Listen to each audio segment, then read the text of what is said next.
Assalamualaikum semuanya.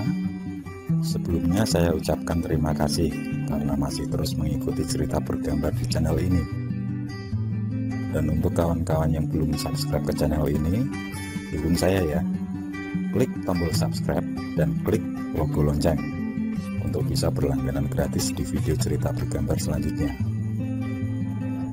Oke, sebagai imbalannya kali ini saya akan coba menggambar sekaligus bercerita tentang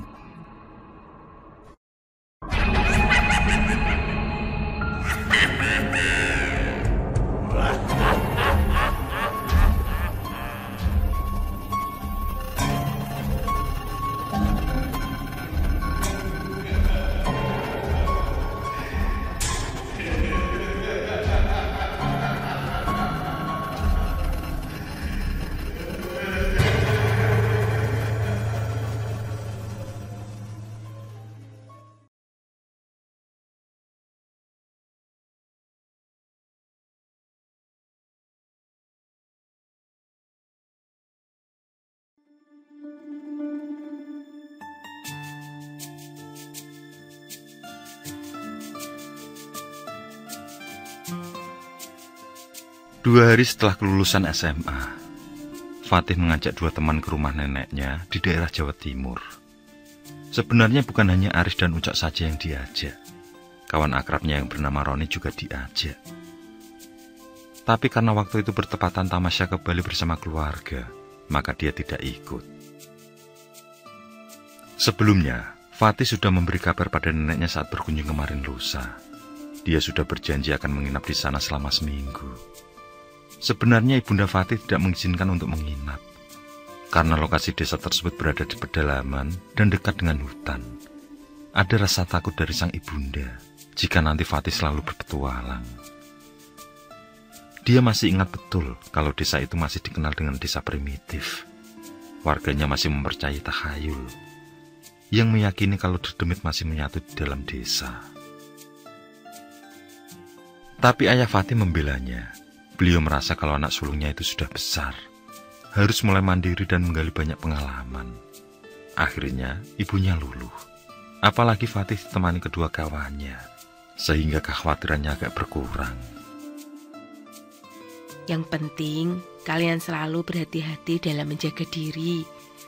Dan ingat, jangan sampai membuat masalah di sana nanti, ucap ibu mengantar kepergian Fatih. Mereka pun berangkat setelah berpamitan. Cuaca waktu itu sedikit gelap karena mendung. Perjalanan yang dilakoni dengan naik bis antar provinsi itu menghabiskan waktu yang cukup melelahkan. Tapi mereka dibuat terhibur oleh pemandangan sepanjang kiri kanan.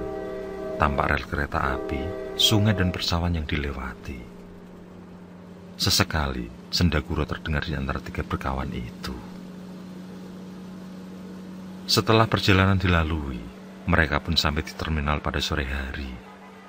Meski badan mereka agak capek, tapi tetap saja melanjutkan perjalanan dengan naik ojek.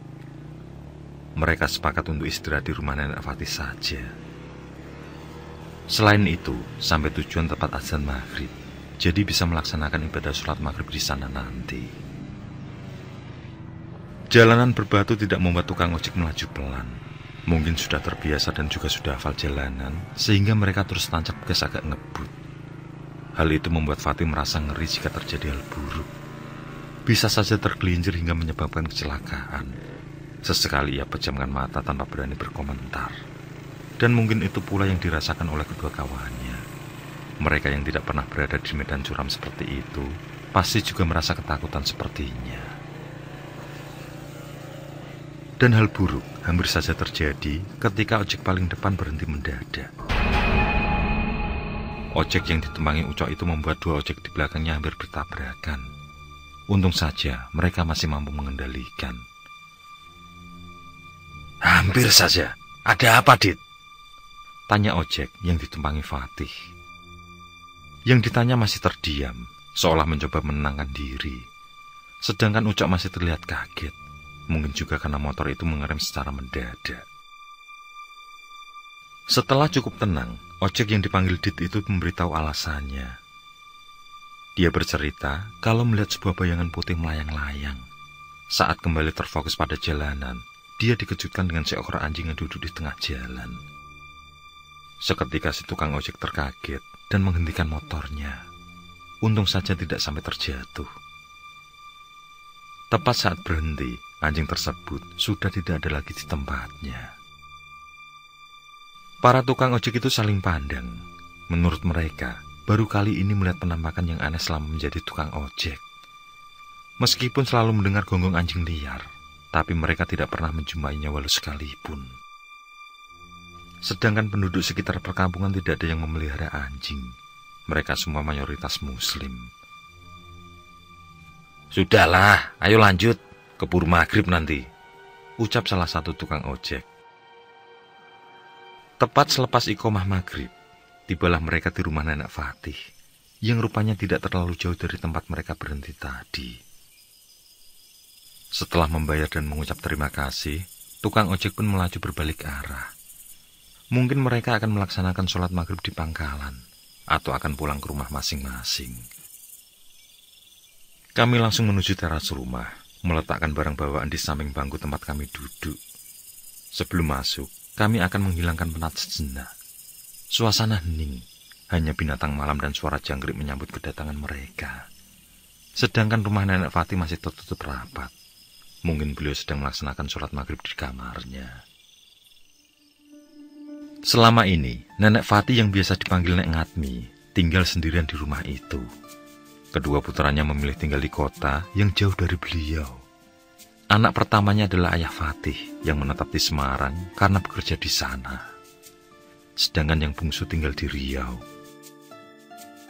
Paman Fatih itu berjodoh dengan orang seberang sana hingga memutuskan ikut sang istri. Sementara suami Nek Ngatmi sudah berpulang semenjak Fatih masih kelas 4 SD. Dan semenjak itu pula Nek Ngatmi memilih tinggal sendiri. Beliau tidak mau menikah lagi, juga tidak mencari orang untuk menemaninya. Pernah suatu ketika, saat Nek Ngatmi sakit cukup serius, anak-anaknya mengajak tinggal bersama. Tapi beliau tidak mau. Setiap kali habis berobat, beliau memaksa dipulangkan ke rumah. Mungkin itulah watak orang sepuh. Mereka berharap meninggal di kampung halaman dan kelak dimakamkan bersanding dengan suami dan keluarganya. Tidak ada yang mampu membelokkan niat tersebut. "Fatih, masuklah nak. Sholat dulu. Kemudian baru istirahat," ucap Nek Ngatmi saat terdengar pintu terbuka. Semua bangkit, lalu bersalaman, cium tangan dengan beliau. Setelah itu satu persatu masuk ke dalam dengan tas masing-masing. Mereka akan sholat terlebih dahulu baru membersihkan diri.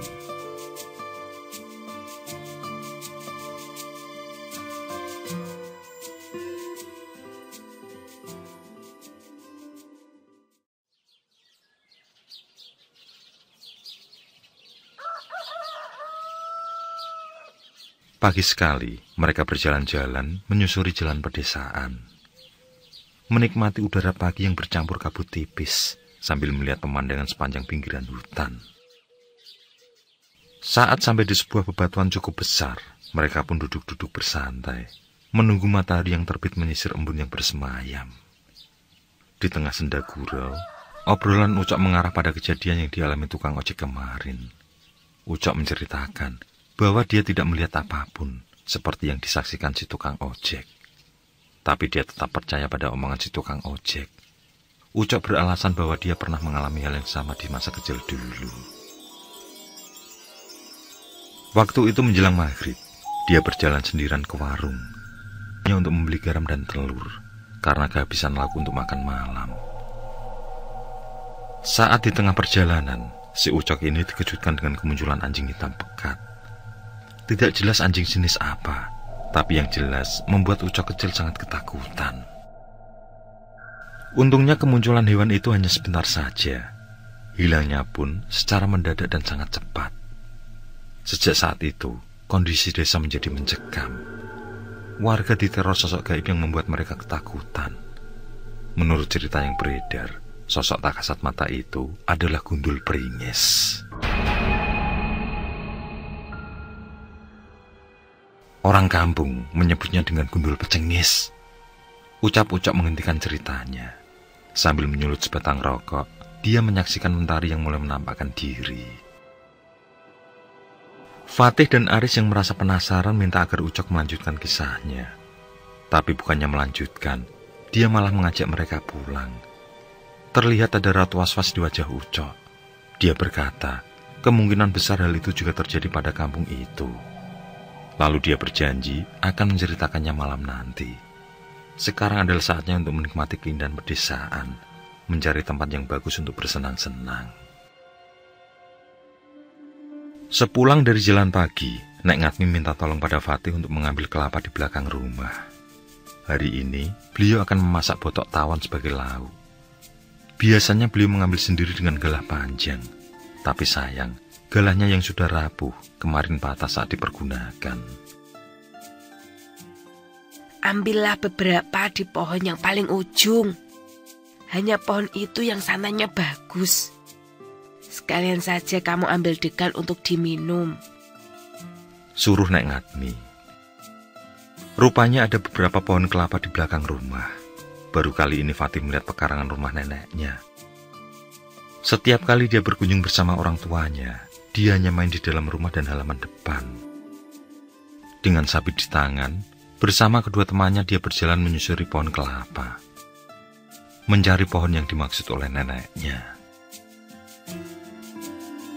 Saat tiba di paling ujung, dia pun menyuruh Aris untuk memanjat. Maklumlah, pohon kelapa itu tinggi dan Fatih bukanlah ahli panjat. Hanya Aris saja yang punya keahlian itu.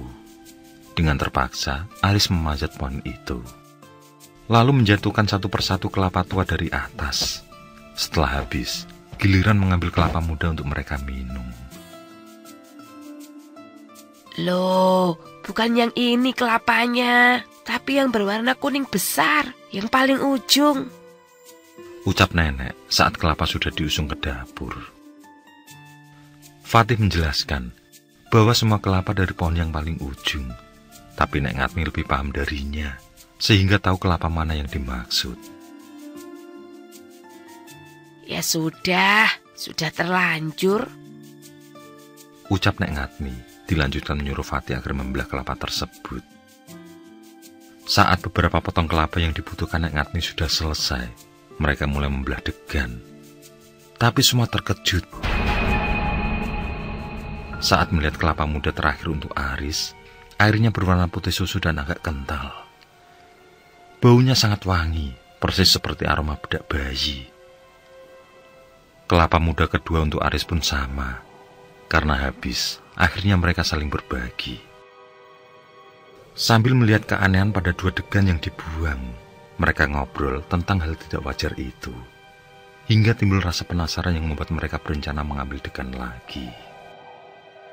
Mereka pun berjalan ke belakang, dan lagi-lagi muncul keanehan di sana.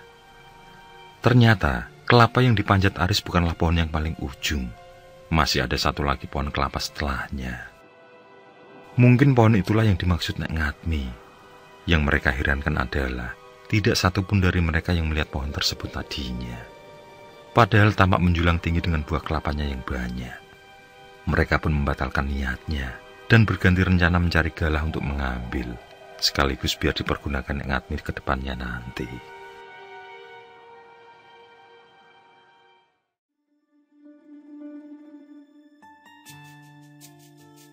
Usai sarapan, mereka berangkat ke lokasi kebun bambu galah.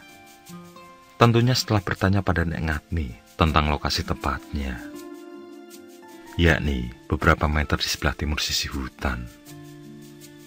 Sekalian saja mereka berjalan-jalan mencari tempat bagus lokasi nongkrong. Sepanjang perjalanan, sempat Fatih menagih kelanjutan cerita Ucok tentang anjing aneh. Tapi Ucok bersikeras melanjutkan ceritanya nanti malam, biar lebih seram katanya. Tidak terasa, kebun bambu galah itu pun sudah terlihat. Dan mereka dikejutkan dengan sosok anjing hitam pekat duduk di dekat lokasi. Mereka menghentikan langkah sejenak. Fatih hendak mengusir anjing tersebut, tapi Ucok melarangnya. Ucok berpendapat bahwa itu bukanlah anjing liar. "Apa maksud kamu, Cok?" tanya Aris. Ucok tidak memberikan alasan. Dia hanya mengajak agar semua tenang, menunggu anjing itu pergi. Dan doa mereka terkabul. Tidak lama berselang, anjing itu pun tidak ada lagi di tempat. Tapi mereka tidak tahu pasti kemana anjing itu pergi. Hewan itu menghilang dengan sangat cepat. Mereka pun bergegas mengambil bambu galah untuk memetik kelapa.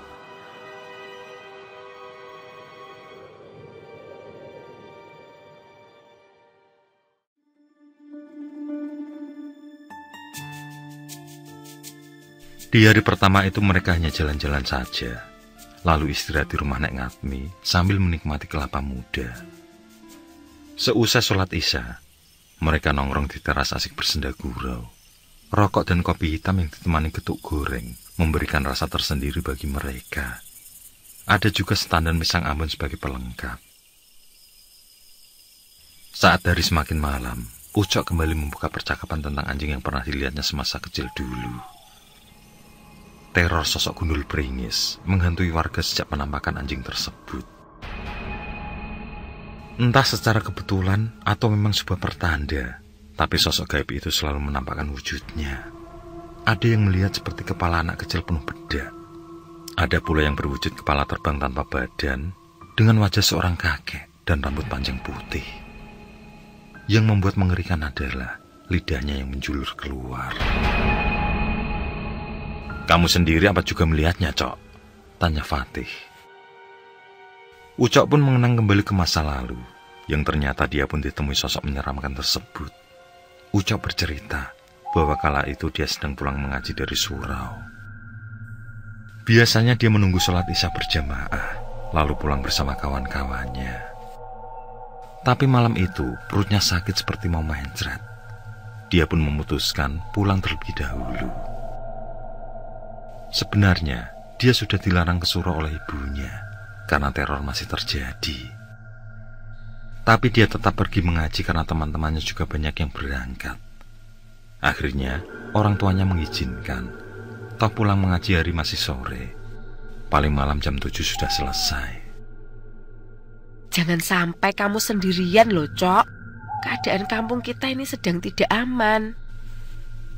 Ibunya mewanti-wanti. Ucok juga disuruh agar langsung pulang. Jangan sampai bermain dan pulang malam. Saat melewati sebuah kebun kelapa, Ucok mendengar ada buah kelapa yang jatuh. Tapi Ucok tidak peduli. Yang dipikirkan hanya lekas sampai rumah agar tidak berak di celana. Ucok terus berjalan. Beberapa langkah kemudian, kembali dia mendengar suara buah kelapa jatuh. Tapi kali ini bukan hanya satu. Dia hitung ada 6 kali suara kelapa yang jatuh. Ucok kecil tetap tidak peduli. Perasaannya menjadi merinding saat dia seperti dikejar sesuatu yang menggelinding. Setiap kali dia menoleh, tidak terlihat apapun di belakang. Ucok yang semakin ketakutan mempercepat langkahnya. Namun setelah beberapa langkah, dia menghentikan laju kaki dengan tiba-tiba. Tampak ada anak ayam di hadapannya. Hewan kecil itu bersuara seakan memanggil induknya. Dalam kepanikannya, Ucok kecil kembali dikejutkan dengan suara menggelinding dari arah belakang. Secepat kilat dia pun menoleh. Lagi-lagi hanya gelap yang terlihat. Tidak ternampak ada sesuatu. Sedangkan suara ayam juga tidak terdengar lagi. Dan Ucok kecil berteriak sekencang-kencangnya saat melihat perubahan sosok di hadapannya. Beberapa kepala pelontos menggelinding sambil berputar. Tampak wajahnya sangat putih seperti memakai bedak yang tebal. Semuanya tertawa yang membuat telinga menjadi peka dan terus berdengung. Dalam ketakutan yang teramat sangat, Ucok pun berbalik arah. Tapi ada sosok kepala yang lebih menyeramkan di sana. Sosok kepala seorang kakek tua yang terdiam memperhatikannya. Sesaat kemudian, kepala tanpa badan itu menggelinding mengitarinya. Dia tidak bisa berbuat apa-apa, selain memejamkan mata sambil menutup dua telinga. Lalu berteriak minta tolong dengan sekuat tenaga. Tidak dirasakan lagi sakit perut, tapi berganti ketakutan luar biasa. Di saat itulah, muncul sorot lampu tepat di matanya yang terpejam. "Cok, kamu tidak apa-apa?" terdengar suara Pak Ustadz Ipung menyusup ke telinga yang masih ditutupinya. Dengan segera, Ucok membuka mata perlahan. Dia kebingungan melihat Pak Ustadz Ipung sudah berdiri di hadapannya. Saat dia celingukan melihat sekitar, tidak ternampak sosok kepala yang meringis dengan tawanya. Semuanya sudah lenyap. Pak Ustadz tidak bertanya apapun. Dia pun mengantar Ucok yang masih gemetar untuk pulang. Mungkin saat keadaan cukup tenang di rumah nanti, beliau baru bertanya pada Ucok. Pak Ustadz Ipung sendiri adalah seorang imam di surau. Sedangkan yang mengajarkan ngaji anak-anak adalah Pak Rokim, yang dulunya satu pondok dengan Pak Ustadz. Hanya merekalah yang peduli dengan surau, dan peduli dengan pembelajaran anak-anak di kampung. Betulan saat itu memasuki azan Isya, sehingga Ustadz Ipung hendak ke surau. Begitu melihat Ucok berdiri mematung, beliau langsung mendekati. Ternyata teriakan Ucok saat itu tidak terdengar oleh siapapun, padahal dia merasa kalau berteriak sekuat tenaga. Kejadian malam itu membuat Ucok demam seminggu lebih. Telinganya terus berdengung, sehingga pendengarannya terganggu. Dia pun menjadi trauma jika keluar malam sendirian. Lantas, bagaimana teror itu bisa berhenti, Cok? Tanya Fatih mengejar. Dia tidak mau jika Ucok menggantung lagi ceritanya. Sebelum Ucok melanjutkan kisahnya, mereka dikejutkan dengan suara anak ayam yang sangat keras. Suara tersebut sangat jelas terdengar dari pekarangan belakang. Semua terdiam, pikiran mereka mengingatkan dengan kisah Ucok yang baru saja diceritakan. Mereka berpikir bahwa itu adalah tanda munculnya sosok kepala atau sosok gundul pecengis. Ucok yang pernah mengalami juga berpikiran yang sama. Fatih, ajak kawan-kawanmu masuk. Istirahatlah di dalam.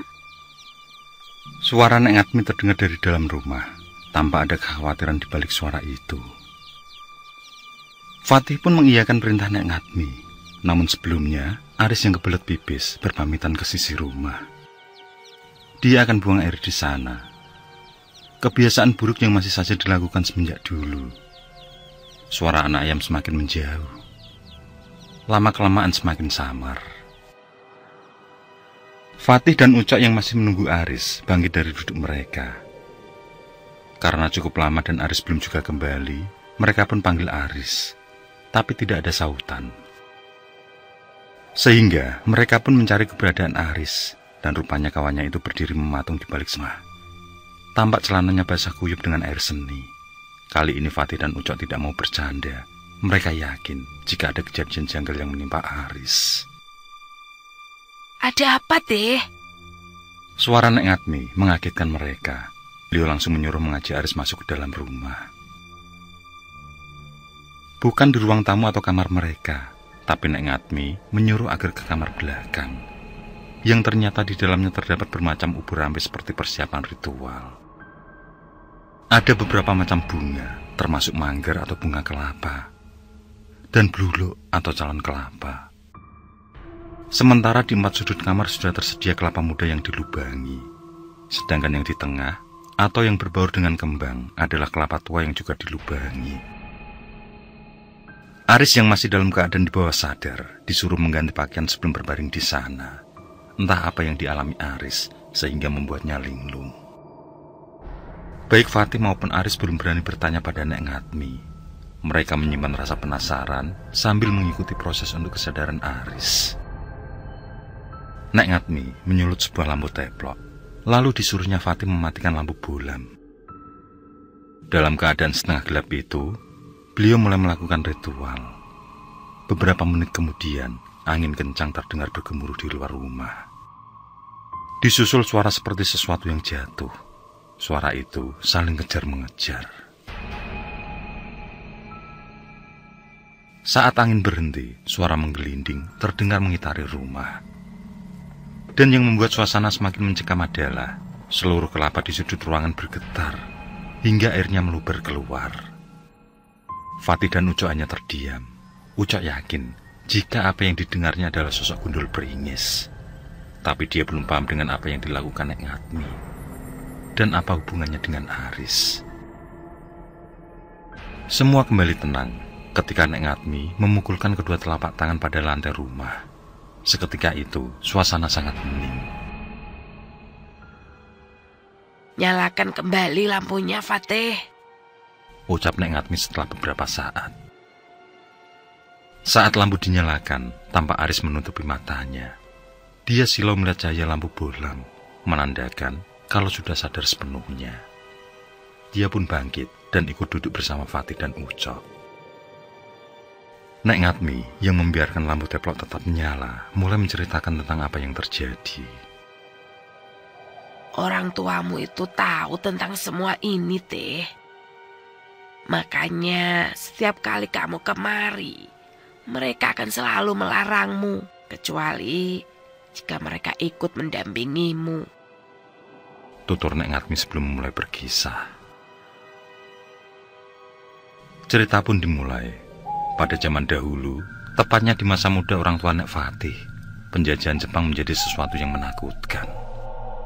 Nippon sangatlah tidak manusiawi. Seluruh rakyat dibuat menderita, bahkan mati kelaparan. Hal itu pula yang dirasakan oleh Buyut Fatih. Ayah mereka dibuat menderita hingga akhirnya meninggal dunia. Kakek Buyut Fatih pun menyimpan dendam kesumat atas kejadian itu. Tanpa sepengetahuan siapapun, dia mencari cara gaib untuk menghabisi para pasukan Nippon. Hingga tanpa sengaja, saat melakukan perjalanan di sebuah hutan, dia dijumpai oleh sosok gundul pringis atau gundul cengis, yakni setan berwujud kepala yang tidak memiliki tubuh, dan kepalanya itu bisa tetap hidup dengan raut wajahnya meringis atau menyeringai. Sosok ini sering menjelma menjadi ayam yang berkeliaran di malam hari. Tentu saja tidak ada ayam yang bisa berkeliaran di waktu malam, karena unggas jenis ini mengalami rabun saat gelap. Sebutan lain dari setan ini adalah kepala gelinding, karena mereka bergerak atau mengejar dengan cara menggelindingkan kepala secara cepat untuk kemudian menyerang dengan menggigit. Tapi ajaibnya, kakek Buyut Fatih tidak diserang oleh mereka. Justru sosok gaib itu ingin menjadi pesuruh beliau. Dan ternyata mereka mengikuti kakek Buyut Fatih karena tertarik dengan tanah liat yang menempel di kakinya, di mana tanah tersebut tidak sengaja terbawa dari rumah setelah memandikan kambing. Mungkin ada aroma khusus, atau mungkin tanah liat itu menyimpan sesuatu yang mistik, sehingga mampu mengaruhi sosok gundul pringis menjadi tertarik. Setelah yakin kalau sosok gaib tersebut akan benar-benar patuh, kakek Buyut Fatih segera kembali pulang. Beliau akan menggunakan sosok tersebut sebagai pelindung diri dari keluarga, juga sebagai alat menghancur bangsa penjajah. Untuk tempat tinggalnya, maka ditanamlah sebuah pohon kelapa. Beliau berpesan, jangan sampai memetik buah kelapa, tapi bila jatuh dengan sendiri, maka tidak apa-apa jika diambil dan dibuat memasak. Pesan selanjutnya adalah, jika kelak tingginya sudah melampaui gendeng rumah joglo, maka harus segera disusul dengan pohon baru, dan pohon tersebut harus dari benih pohon awal. Semenjak itulah, tanah nenek menjadi tempat gundul pringis. Meski hanya berada di sekitaran saja, tapi mampu menjaga dari mara bahaya. Biarpun warga lain disatroni maling, baik pencuri hasil bumi maupun pencuri barang berharga, namun keluarga Fatih tetap aman. Hanya saja, resikonya adalah setiap ada tamu yang tidak tahu, maka mereka akan memetik kelapa tersebut di siang hari. Tentunya, teror gelundung pringis akan ditemui. Dan itu pula yang terjadi pada Aris. Salahku memang tidak menunjukkan pohon tersebut pada kalian, tutur nenek di akhir cerita. Ucok angkat bicara dengan sebuah pertanyaan, yakni tentang kemunculan anjing hitam yang pernah dilihatnya semasa kecil, termasuk kemarin sewaktu perjalanan. Bukan dia, tapi tukang ojek yang melihatnya. Nek Ngatmi pun tersenyum. Beliau menjelaskan, sosok anjing hitam pekat tersebut merupakan anjing liar. Mereka pasti bertempat tinggal di sekitaran pohon kelapa yang dihuni gundul pringis. Dan kemunculan mereka bukan untuk mencelakai, melainkan mengingatkan. Karena jika seseorang melihatnya, akan menemui sesuatu yang tidak baik jika tidak waspada.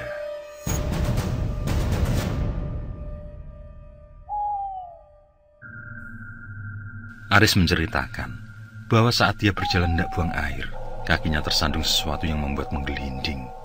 Dia pun menjadi merinding. Lalu mengurungkan niatnya buang air kecil. Saat hendak berbalik, lagi-lagi kakinya menyentuh sesuatu. Tapi kali ini benda tersebut tidak bergerak sama sekali. Saat dilihat, seketika itu juga Aris tidak bisa bergerak sama sekali. Ternyata yang ada di depan kakinya adalah sosok gundul beringis. Penampakannya yang tersenyum lebar dengan mata hitam pekat di antara wajahnya yang putih membuatnya terkencing di celana. Seluruh tubuhnya menjadi kaku dan tidak bisa berbuat apapun. Beruntunglah tidak terjadi sesuatu hal buruk pada Aris. Itu semua karena antisipasi Nek Ngatmi sebelum terjadi hal yang tidak diinginkan. Di mana beliau sebelumnya sudah tahu, tepatnya saat mereka memecah kelapa muda yang aneh. Dan dari kejanggalan itulah, Nek Ngatmi sudah mempersiapkan satu ritual demi keselamatan Aris. Liburan pun berlanjut penuh sukacita. Meski masih ada rasa trauma yang dirasakan Aris, tapi keindahan alam di desa tersebut mampu membuatnya terhibur. Mereka mendapatkan satu kisah yang menjadi pengalaman horor terseram, yang tidak akan dilupakan sampai kapanpun. Apa kalian tidak mau mengambil kelapa lagi? Ucap Nek Ngatmi setelah berkelakar sambil mempersiapkan sarapan. Semuanya tersenyum. Pagi ini mereka sudah berkemas hendak kembali pulang. Mereka memilih beralaskan tikar untuk sarapan pagi ini. Dan Fatih yang memilih menu kesukaannya. Menu yang selalu dirindukan dari sang nenek, yakni sambal ikan asin yang sejajar dengan telur dadar kelapa parut. Ditambah kulup lembayung yang menggiurkan. Dan pagi ini Nek Ngatmi memasak lebih banyak menu spesial. Tentu saja masakan hasil bumi lokal yang sangat enak. Seusai sarapan, mereka bersantai sejenak di tempat yang sama. Nek Ngatmi juga turut serta ikut nimbrung. Sok, bagaimana akhir dari teror di kampung waktu itu? Fatih membuka kembali cerita tertunda dari Ucok. Ucok tersenyum. Setelah menenggak habis air putih, dia pun menceritakan kembali kejadian seram di masa kecilnya itu. Saat itu, tepat setelah Ucok sembuh, warga berbondong-bondong pergi ke kebun kelapa. Hal itu dilakukan atas laporan beberapa warga bahwa mereka melihat anjing hitam pekat di sekitaran perkebunan. Dan dari sebuah pohon kelapa lah anjing tersebut menampakkan diri. Atas kesaksian itulah, para pemuka kampung bersepakat untuk mengakhiri teror gelundung beringis. Sebenarnya sudah beberapa kali mencoba mengusir makhluk tak kasat mata itu, tapi masih saja menghuni dan mengganggu warga. Kali ini, kedatangan mereka bukan asal-asalan saja, tapi bawa obor dan didampingi salah seorang ahli spiritual. Termasuk Ustadz Ipung yang ikut melibatkan diri. Begitu sampai di perkebunan kelapa, mereka langsung menuju pohon yang dimaksud. Setelah melakukan sebuah ritual, sang spiritualis menyuruh agar warga membakar pohon kelapa tersebut. Warga menata kayu, bak membuat api unggun, lalu dibakarlah pohon kelapa itu. Di saat yang bersamaan, terdengar gonggongan anjing dari kejauhan. Di saat itu pula, sang spiritualis menyuruh agar warga membuat lingkaran besar mengitari pohon. Beliau menyuruh agar obor dipegang kuat-kuat dan jangan sampai mati.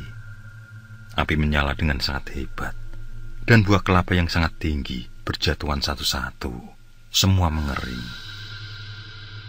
Kalian, pindahlah menjadi satu, ucap sang ustadz, mengajak sebagian warga ke suatu tempat. Warga yang dalam posisi bahaya karena pohon akan tumbang diajak menjauh dari sana, tepatnya di lokasi di mana buah kelapa akan rubuh. Dan benar saja, dalam hitungan menit pohon kelapa tumbang.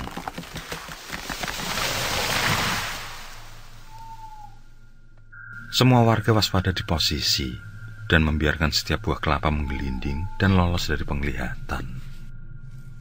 Mereka pun kembali membakar pucuk pohon kelapa, hingga tidak berbekas satupun buah di sana. Dan itulah malam terakhir dari teror gundul beringis.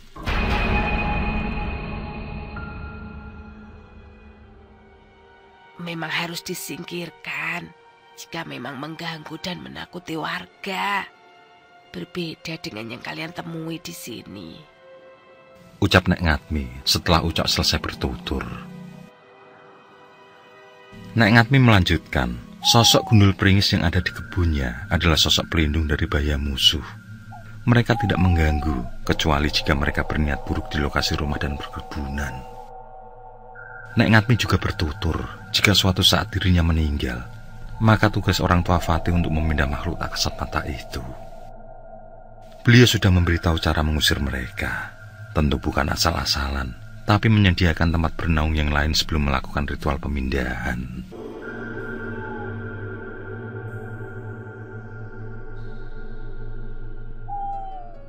Mereka pun selesai berlibur di pagi itu saat suara sepeda motor terdengar di halaman rumah. Ternyata Nek Ngatmi sudah menghubungi tukang ojek bagi cucunya. Bahkan beliau sudah membayar ongkosnya. Fatih dan dua kawannya segera berpamitan sambil mendengarkan doa dari sang nenek bagi mereka. Tentu saja doa keselamatan.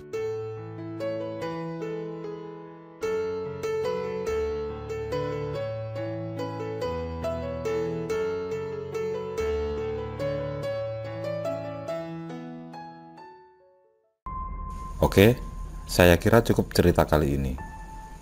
Untuk cerita-cerita lainnya, silahkan buka di bagian video dalam channel ini, di playlist cerita bergambar. Sekali lagi terima kasih ya. Jangan lupa like, komen, share juga boleh. Dan untuk yang belum subscribe, langsung klik tombol subscribe. Semangat berkarya. Akhirul kalam, wassalamualaikum warahmatullahi wabarakatuh.